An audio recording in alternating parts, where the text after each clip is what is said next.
Hello and welcome to World of Floorcraft. We are Karen and Nelson Rose, and this is a reminder for the intermediate class at the Kenn Centre on July the 26th 2022. We did a left-handed comb, first move inside turn, shoulder catch, duck hook and a backhander. If you need any more detailed information on any of those moves, there are links to teaching videos for each of those moves in the description below. This is just a reminder of how everything went together.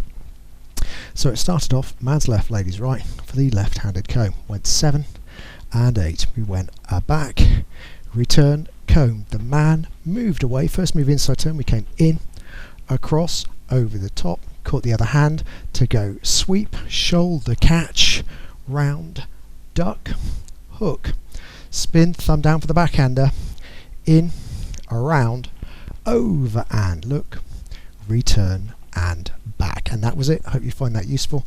We will be back next time with another modern jive clip. Like, subscribe and hit the bell. That way you'll know every time a new video comes out. Music recommendation on the end comes up in a little window in the last few seconds of the video. And as always, thank you for watching World of Floorcraft. I hope you have enjoyed learning some modern jive. There is a link to some music that is good to dance modern jive to. Thank you to everyone who hit subscribe.